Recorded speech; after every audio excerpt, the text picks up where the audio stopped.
So, what's going on in the wonderful world of British politics?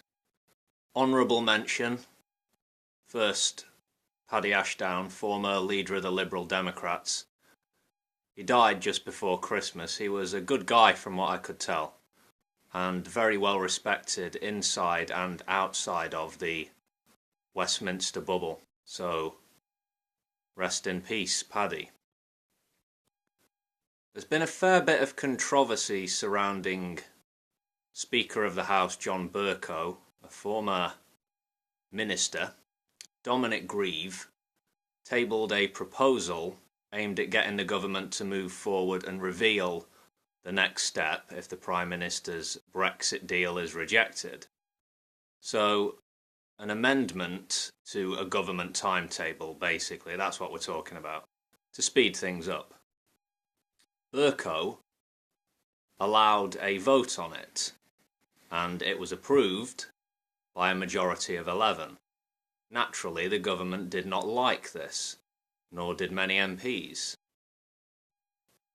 His impartiality as a neutral referee has been called into question, but he has said that he's not setting himself up against the government, but championing the rights of the House of Commons. Now, certain online news sources, real news sources, are telling me that certain reactionary right-wing tabloid newspapers have been having a shit fit over this. I understand that this breaks with precedent. Yeah, Bercow is standing his ground anyway. I honestly see him as trying to do what's right by Parliament. He does have a tricky job, he does. Remember the whole stupid woman Jeremy Corbyn episode, which is now disappeared from the news cycle? The reaction to that in Parliament by MPs did not fill me with much confidence. These are the people running our country, behaving like overexcitable children. Or in the case of some, really milking the victim angle. Bercow dealt with that very well in my eyes. But certain talking heads and those in the media of a particular political bent don't seem to like Bercow so much. Andrea Leadsom, MP, and John Bercow, clearly no love lost there. Anyway, we lurch forward with this incompetent garbage government to Tuesday's meaningful vote.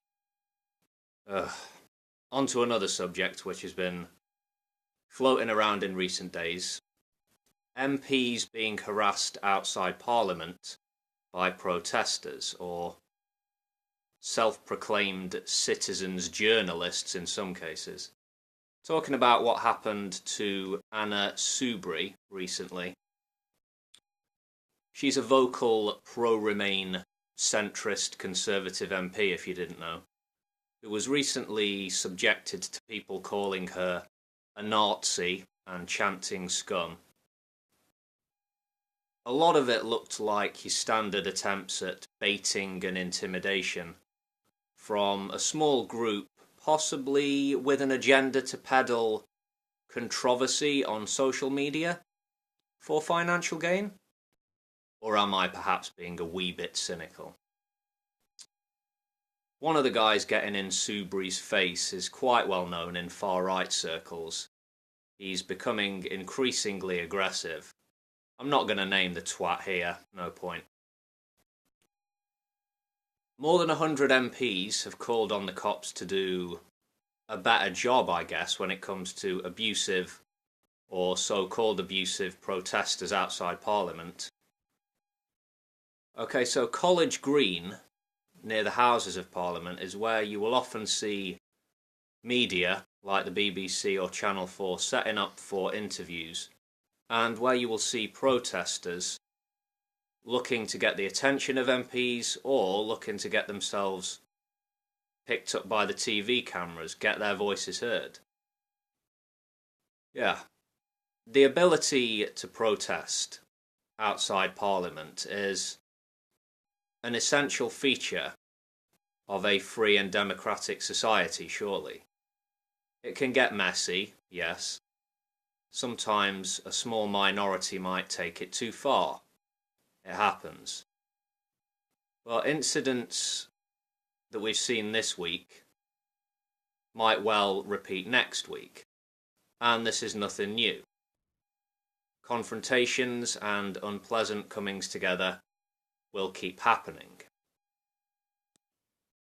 I get why Labour MP Jess Phillips says all this nastiness is frightening. She used the term mob pack, referring to recent events, the Anna Soubry stuff.